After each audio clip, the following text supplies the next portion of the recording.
Well, I'm here. My name is Andre Seward. I'm the programming coordinator for Tallgrass Film Festival, and I'm here with Michael Maxif. Is that how you say? Okay. Yeah. And can you tell me which your film and what your role is? Yeah, my film is Puppy Love, and I'm the writer and director. And I'm an independent film. It's inevitable that the writer and director is also going to be doing a lot of producing, but yeah, writer director. And so you wrote the story, and I know it says that it's maybe based on your life. Mm-hmm. Is that true? Yeah, the story's inspired by my cousin. Okay. I think in writing and directing a first film, it's important to do something that you know thoroughly well. So I wanted to do something inspired by my family or people I knew, and I have a very eclectic family with lots of extreme personalities that, many of them have been in and out of jail, and just lots of characters that provide a wealth of inspiration. And so this one's based on my cousin Morgan, who I was very close with growing up. I moved out of Edmonton when I was in my early 20s. He stayed there, and this was a story that happened while I was away, where my cousin has a bit of brain, I don't know if it's brain damage, just a unique perspective, and he's a very quirky character, although his sort of simple-mindedness gives him more an inner enlightenment, maybe. And this was, he never really had any friends growing up. He was always bullied and picked on in school. And when he moved out at like 18 or 19 years old, he paid a homeless prostitute, just to be his friend, because he had no one to hang out with in a new city. And that was the inspiration for this. Okay. So, how much of the film and what you wrote did you consult with him a lot, or? Yeah, absolutely. When I first started writing it and decided this was going to be what I was going to base the idea around, I actually took him to Hawaii. I said, "I can take you anywhere in the world you want to go. Where do you want to go?" And he said, "Hawaii. That's my mom's favorite place, and that's where I want to go." I said, "Really? We can go to Greece or Thailand." And I was showing him all these photos. He says, "No, Hawaii is it for me. That's where I want to go." And his mom had actually just passed away recently, so it was a very sentimental trip for him. Like, he wore a locket around his neck with her picture on it, and every morning would go to the beach and open the locket and smoke a cigarette with his mom and look at the sunrise. And he's like the sweetest kid ever. And so we just spent 2 weeks there and talking about going on walks and going for dinner and watching surfing competitions and talking about his stories and taking notes. And my girlfriend came with me as well, and she did a lot of the note taking. So, how long was that process? Like, to get the story down, how long? Yeah, so it's sort of continual when writing, because you never know what you're going to run into as you sort of start working through the script. But I got a lot of material from those 2 weeks and came back to Canada very inspired, motivated, and attacked the script. And within 3 months, I had a really strong first draft that I started showing around for notes. And 3 months after that, I had a completed script. But I would spend all my time only focused on this script. I got a writing grant from the Alberta Multimedia Fund in Alberta, which allowed me to live and only focus on writing. So I would be in dive bars every night, watching karaoke competitions and talking to regulars. I'd be with my cousins, talking to them, hanging out and taking notes. I'd be going to the inner city swimming pools where a lot of this movie's set, just observing swimmers and hot tub soakers and people in the locker rooms, and just notes. And when I wasn't doing that, I was writing. And I just completely immersed myself in that world for 6 months. And then had the script finished, and then took it out to figure out how to raise the money, because movies cost a lot more money than we have in our bank accounts to make. Certainly. So, I guess how was that searching for the financing and selling this idea? Was that a difficult process, or was it something that you had luck in? Yeah, I thought it was going to be impossible. You sort of have a blind faith when you're a writer and you believe in a project or a filmmaker. You sort of lose a fear of asking for anything. You have this belief that it's going to happen. With that said, I knew I had to raise over $1 million. and I didn't have it within my family and friends. So the first thing I did is I sent the script out to casting directors, and the guy who cast Napoleon Dynamite, his name was Jory Whites, which was a reference of mine. Loved it and said, I'll take it on. And he said to me, he said, are you financed? And I told him yes, and I wasn't. He said, okay, good, I'll start taking it to agents. And because he's such a reputable casting agent, when he would send the scripts to the agencies, to the covering agents. Yeah. So would it bother you if she came in? Let her come in, yeah. It'll add some color. Why is she like?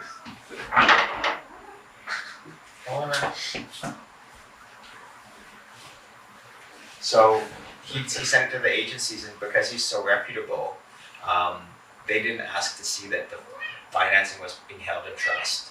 Okay. They just said, okay, cool, and they liked it, and they thought, here are some clients that would be good for it, and they sent what are called lists. So it's actors that would be interested in the film.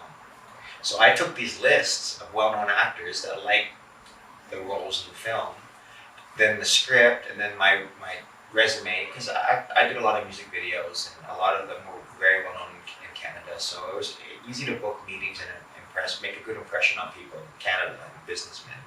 The weird question I had. So was there a specific reason the scene where they swerved the porcupine? Was there a reason the porcupine was the animal, or?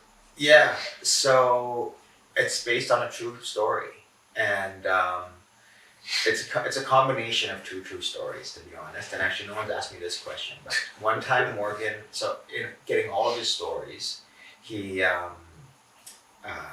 was driving on the highway and swerved to miss a porcupine, and it was, pulled over the side of the road. It was dying, and he put it out of its misery.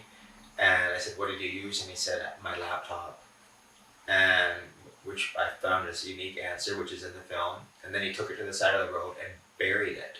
Mm-hmm. And in the film, I filmed him bury it, but it's been cut out of the film right now. I'm still on the fence of whether to ultimately put it back in, because it's a very sweet thing. But part of the challenge with films is keeping it moving and, not dragging scenes out. But so that's the true story. And then in the script, he also originally tried giving it mouth to mouth, which I removed. But that's because one time I was with him and he was carrying a big goldfish and it broke, and the goldfish was dying on the ground, like gasping for air or whatever, and he wanted to give it mouth to mouth, thinking that would be the way to revive it. So I was sort of merging those two ideas together. But again, the scene doesn't have all that in it. So yeah, it's a true story, real thing. Okay. Very, very interesting, because I think that, I don't know, the porcupine's a very specific type of animal. I wondered if there was anything beyond that. And that's a real porcupine in that scene. Oh, really? That's why it's moving so perfectly and fluidly, and he's petting it. The hopper's petting a real porcupine. So what was that like, getting the porcupine? Well, so porcupines can be trained, and they love humans, and they're feral, and they have a really intense odor. So if they didn't, people could have them as house pets. Yeah, and they love human content and being pet and snuggling and everything. It's crazy. They're very sweet. Wow. Okay. Yeah. I was gonna ask if it was really, really good CGI. Yeah. Or no, it's real. And how we got it to lay down is they love the cold. Okay. And so it's on an ice pack, and so it's holding on to ice. I'm learning so much. Yeah. Very cool. So two questions. Why the narration? And then what's up with the hot tub? Okay, so those come together. The answer is the same for both. So when we were in Hawaii, one time my girlfriend and I were walking across the deck of the hotel, and we saw Morgan in the hot tub. I thought, oh, let's go in there. And he had a whole crowd of people around him. And so, okay, we go into the hot tub, and he's telling the story as to why he's in Hawaii. I'm here, my cousin took me here because he's making a movie about my life, and he's telling the story to these people completely without the filter. And at first I wanted to stop him and say, Morgan, you can't say that. There's kids. You can't be talking about smoking crack and getting blowjobs and stuff. But I held myself back and thought, no, I got this is, I'm here for research. I need to let this play out. And it's just watching the reactions of people that were offended by it versus people that were totally engaged and laughing at the stories and just sort of embracing this unique character that's telling them very refreshingly a story without any filters. That's very different from their daily lives. You know, if they're staying at the Hilton Hotel, they, you know, probably don't live in a world similar to this movie. So that was the idea. Is like, this is incredible. We got to have him tell the story from the hot tub. Because it's so funny, it was so interesting to watch, and the people in pools are interesting, and they also represent society and the audience for this film, and they give the viewer someone to relate to or to observe the film through, because he's telling a story about a world that is not relatable to a lot of people. This is really an underprivileged society that this story is based around, the disinherited, and when you hear. And in order to fully experience that or sink into that story, I felt like it was important to have a vessel for the audience to relate to, because it is shocking. But it's also not as it's just shocking, it's pleasantly surprising that these people live parallel lives to everybody else with love and laughter and violence and families and good times and bad times, and it's just a little bit different because, you know, they don't have the money and they're surviving differently. But at the end of the day, it's not just a sympathetic, sad, poverty, poor me, I need help world. They're having fun too, you know, and that's sort of the perspective that I wanted to have when telling the story. Nice, very cool. Probably a very obvious and a question you've probably heard a lot.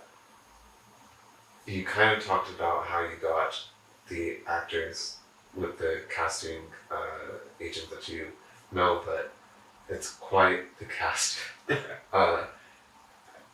Is it something that it was very clear that these are the people that you wanted from the beginning, or were there some people who said that they were interested that you were kind of like, oh, okay?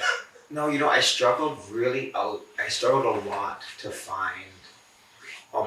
fill almost every role. The only actor in the whole film that was obvious and right off the bat was Paz for that role, and she delivered. But she, you know, the minute she was brought up, I knew she was perfect. Beyond excited at the prospect of her playing a part. Everyone else, I struggled a lot to find just the perfect person, and maybe because the story is so personal to me, and I know all these people. And Carla, the character, is the only one in the film I don't know. Mm-hmm. So I was able to just let go and just cast the right actor very easily. For everyone else, I was trying to find people that really captured the essence of the real people as close as possible, which is tough, especially on a limited budget. But Jory, the casting director, was so persistent and creative, and so were all the covering agents at the agencies, were sending names, sending ideas. And in the end, we found people that I really feel capture the essence of these characters very, very perfectly, but also have put enough of an original touch on them that it's not just an imitation film. You know, it's still fiction, and it's still an escape, and it feels that way. And credit to the actors. Nice. And so during that process, which character was the most difficult to cast? Well, Morgan, because we're looking at someone with a diminished mental capacity. Mm-hmm. But you cannot resort to cliches, you know, slurred speech or crossed eyes or Coke bottle glasses or physicalities that are obvious. That becomes very exploitive. And Morgan doesn't have any of those things. It's just a sort of a slight tweak in the mind that has shifted his reason and logic to be just a little bit off. So I wanted to really capture that without obvious physical traits, and that was tough. You needed someone that was lovable and sweet and fragile, but could also sell the like intuitive brilliance and then the sort of mental shortcomings. And I think Hopper did such a tremendous job, and he lived with the guy for 5 or 6 weeks before we shot, every day, just picking up habits, routines, getting an instinctual sense of how he makes decisions from moment to moment. And that really paid off. He even worked as a dishwasher in that restaurant we filmed in. Oh wow. Yeah, part time for that whole time, for 5 weeks. Wow, wow, wow. So is this that actor is Hopper? Yeah. Sorry. Was he the first choice, or did you go through a few different? He's the only choice that was presented to me within our budget. And as soon as he came across, and as soon as I met him, I was immediately sold and believed that he was the guy for this part. Just his the way he photographs, the way he speaks, his demeanor. He's a very kind, gentle spirit as well. And it was easy once I met him, but it took months, like 3 or 4 months, to find somebody. And I was even street casting in malls. We had tons of submissions and some pretty well-known actors, and they just weren't feeling right. And he nailed it. Nice. So something about kind of the style of the film, or I don't know the technical term for it, but to me, and I hope this isn't offensive, the film's disgusting. Yeah. Like it's very grimy. Yeah. Like almost every, other than the pool and the hot tub, basically, the house, the restaurant, everything is kind of really. Yeah. Was a lot of work put into making that? Was that intentional? It's very intentional. It's meant to be unvarnished and unfiltered, just like the way Morgan tells his stories. So he doesn't shellac any polish on them. He tells you the dirty details about, transgender, with a hairy ass that he picked up, and he just speaks that way to you. And that's part of the story, and that's part of the storytelling. But the reality is we are dealing with the inner city or impoverished neighborhoods, and we're digging into the dirt and the darkness and the grit of these people and their environment. But that also is the beauty of it. It's very primal, it's very raw, it's very human, and therefore you have a lot of honesty with these people, with the brother Danny, with Morgan, with Paz. You strip away all the bullshit and all the paint and varnish and veneer, and you get something that's more elemental and more of a pure essence of human being and our nature. And I think that that's represented in all these characters. Even Mickey Avalon's character, he's representing the sort of perverse, dark, side of humans. And then Paz is a survival, and she's trying to rediscover her inner child. And Hopper's a sweet, innocent kid who just wants to have fun and be happy and isn't judging anybody, just like a kid in kindergarten isn't judging the other classmates. And Cowboy's raw, primal physicality. He likes sex. He defends his family and his home, and yeah. So it's representative of the world and the story the way I want to tell it, for sure. Cool. It seemed like it, at least to get it to look like that, was probably quite the process. Well, we shot on location. A lot on location. So those are real houses. One of those locations was a crack house that we had to hazmat and clean up to make it even enterable. Those are real streets. A couple of the sets were built by the production department, by the production designers, but yeah, it's on location. Wow, whatever it's. Yeah, that's good. I should also say that shooting on location gives the film an objectivity, and that to me was the most important with this film. Again, dealing with potentially sensitive subject matter, you need to be objective. And it's like the lens of the world is objective. It's not slanting a perspective, leaning one way, sympathizing or judging or not. And it's just like Morgan, his perspective is not one that's judging or forming opinions on people. He's very neutral. And that's another reason I want to shoot on location. This is the way it is. This is the world. These are these people's bodies. And it's okay, it's okay to laugh at it, it's okay to cry at it, and that's the way of the world, and that's what I'm showing here. And so the grit and the dirt is also thematic, and adding a deliberate layer of objectivity. Nice. Something that, and maybe this is me being weird again, but something that either I really enjoyed, I imagine it's intentional, but the how dirty her fingernails are. Yeah. Like for me, that was so real because if you've ever dealt with somebody who's been on the street, you know, they can look kind of put together, but almost always, that was my experience, if they've got really crusty nails. Yeah. Is that something that was 100%, and it's the responsibility of the filmmaker to be highly observant, and I think it's highly observant people that are drawn to expression and art and filmmaking and writing. So I'm constantly looking at those sorts of details when creating characters. There's tons of references, photos, notes that I shared with each department head, including makeup. I actually wanted to make Paz a little grittier and dirtier. Not in the fingernails, but sometimes her hair and stuff. But we went as far as we could where everyone's still feeling comfortable. But yeah, it's when I was writing that character, I would go to Skid Row and pick up prostitutes and sit with them and talk to them and ask them questions. And most of them wouldn't even want to talk to me, but or would be very reserved and reticent or skeptical. But those are the details you pick up. Another big one is the smell, and not that. And what it is like lots of perfume, lots of hairspray. It's like an intensity. It's a very saturated experience being compressed in a car with someone that's usually on drugs and really high energy and nervous, and it's very, very intense. And I wanted to create a little bit of that energy as well within that car that contains space with someone who is kind of threatening, almost like a dog at bay, because they also are threatened and uncertain and have been through so many traumas and damages. So yeah, all those details, from the smells to the looks to the fingernails to the broken up lipstick, etc., was all deliberate. Nice. And I was going to ask a few questions about some small details, but I think I already know the answer. Like, for example, I was going to ask about the Coca-Cola. Always having something to drink.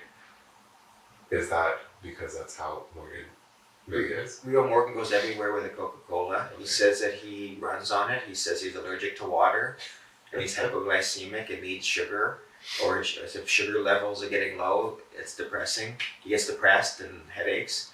But it's also symbolic, as is the jug of milk, as he's someone that's always sort of like a child and innocent, and he's nurturing himself with a bottle like someone that hasn't grown up. And so it lends itself to the symbolism of the character as well. So for example, something like the car. I know, like, our cars are very present. Why? Well, during this time, he really lived in his car with a homeless prostitute and went everywhere in his car. And a car is a big part of your identity in that world. You know, he wanted a car that looks like a sports car, that's aerodynamic and red and cool. And so he's very proud of that car. And Rio Morgan was really proud of his Dodge Daytona. And again, it shows that sort of immature perspective of aerodynamic speed, fake speed, so the story in real life took place in a vehicle, and it was actually surprisingly tough to spend so much time shooting in a vehicle. You run out of angles that are inspiring and interesting, and it's slow to move around and fit the camera in and cram and take doors off and put them on. And we had 3 or 4 of those cars too, each rigged differently for different camera positions and different. Yeah, it was crazy. A lot of work. And what about the car crash scene? What was that? Had you done something like that before? No, had never done that before. And it's also true. And he was addicted to secondhand crack smoke. It's what Rio Morgan says. But he was breathing a lot of secondhand crack smoke and was high from it. And one time fell asleep at the wheel and rolled his car. And so again, you hire a stunts department. They plan it out and they execute the stunt, but you only get one shot. And we didn't have the budget for a bunch of cameras, so it's like we had 2 cameras and then a couple of GoPros. So we had to do it. We had to nail it. Well, I think you did. Thank you. That's nice. What was your favorite scene to shoot? So that's actually an interesting question. We shot the hot tub scene a year after we shot the rest of the movie, the principal photography. Uh-huh. And I shot it in Blackfoot, Idaho, right near Twin Falls, Idaho. And so it was principal photography was very stressful, very intense. We only had 25 days to shoot it, like 100 locations. It was chaotic. It was winter. It was at night. It was freezing cold. The whole thing was painful. There was very little sleep. Big crew that was cumbersome and tough to drag around. When we shot the hot tub scene a year later, it was a small crew, Hopper, myself, costume, DP, hair and makeup, and a very little local regional crew. And we just had the best time in that wonderful pool. The people were so kind and welcoming and easy to work with. It was like a little retreat. You know, I street cast everyone in that hot tub, just going around in malls and flea markets and stuff. In Idaho Falls, and it was just it was one of my favorite experiences of my life. Just that whole 2 weeks there. So that for sure was my favorite. Nice. And how long were people sitting in that water? So it's 2 days of that hot tub was shot over 2 days, and it was 12-hour days. And by the end of the day, the water was murky. So Hopper also has lots of tattoos, so he had full body makeup that would be running off, and we'd have to keep retouching it up constantly on his arms and everything. Every time we get in and out of that water, but it was hours and hours of the water. The actors weren't too happy about it. Yeah, well, it's a very cool. I like it because there's a one of my favorite films kind of does a similar thing, but instead of being in a pool, it's like sitting around a dining room table or something like that. So I really like that, kind of pulling it away and going back into the action. I think it's an important reprieve from the dirty, gritty, tough world of the stories. It's nice to be able to relax in some, turquoise water, and also the hot tub scenes are usually sort of where the jokes are paid off. So there's a sort of a levity to it. The characters are fun to be with and look at and listen to. So yeah, I think it's important. We've actually had a version of the film with no hot tub in it, and it was too exhausting. We needed that break. Yeah, I agree. It's a good contrast. So, making this film, what were some inspirations you've had for the script and for the visuals? Well, probably my first really big transformational influence as a filmmaker was David Lynch, and particularly Blue Velvet and Wild at Heart. I grew up in Edmonton, Canada, which is very mainstream. There's no alternative cinema there. There's no alternative music. There's never been a music scene explosion there. There's never been any successful filmmakers or painters or artists really that have come from there. And if they did, they didn't stick around and make it part of the DNA of the city. So I knew nothing outside the mainstream until I was probably 20 years old. And when I first saw Blue Velvet, which was the first alternative movie I had seen, my mind was just totally blown and opened up. It was like an awakening. When I saw, you can make movies like this, that means I can do anything. Mm-hmm. And that impacted my entire life. It made me think I can do anything in life, and it just colored my world, changed the coloring of my world. And so that inspired me to just find myself and do what I want. And then many filmmakers have inspired me along the way in finding a tone, a rhythm, a voice, because I wanted to, I want to make films that are relatable to broader audiences, but that introduce alternative sensibilities, tones, styles, content. So with the hope that lots of people will see it and will be made a little bit weirder or think a little bit deeper from the experience. So Harmony Korine was a big influence. The German filmmaker Fassbinder is a huge influence. Scandinavian films have been very influential to me. Aki Kaurismäki, Roy Andersson, John Waters was a huge influence to me. But mainstream filmmakers have a big impact on me as well. If you want to say Quentin Tarantino or Ridley Scott, and I just love film so much. It's hard to single it down. Actually, a big influence for me was Buffalo '66, and Vincent Gallo. So yeah, I think there's little bits and pieces of all those films, and again, it's typically filmmakers that aren't BSing the audience, that see things as they are. They're able to identify a sort of a dark humor in a situation that might be tough or challenging, and they have the confidence to put it out there and really make it, and have the confidence to make it their own. And that's what I strive to be as an artist and filmmaker, and hope I achieve with this. Is there anything, any message or anything that you'd like our audience or audiences in general to take away from this film? Yeah, lots. I think embrace it and listen to Morgan and really think about what he's saying. And I think he's imparts a lot of very pure wisdom. This is a film ultimately about intentions, and your intentions determining your path and ultimately your destination. And Morgan is someone who comes at everything with pure intentions, and therefore he's just sort of led, despite having to go through this dark and dangerous and challenging world. He ultimately surfaces in a really perfect, blissful, happy place. And through that whole time, for the most part, he is quite happy because he's doing things for the right reasons. He's not judging people. He's not trying to get things from people. Whereas Carla, her intentions are less pure, and we see where that's sort of taken her. And yeah, that's what it is. Is come at things in life and move forward from a place of giving and caring and not judging. And if your intentions are positive, then the outcome is likely to be the same. And that's what this story is saying. And then there's a lot more. There's a lot more themes in here, but that to me is the biggest one. Nice. And so, great film. Thank you for sharing that, by sharing it with Tallgrass. 2 quick questions. We can finish. Are you working on any future projects? Is there something we can look forward to? And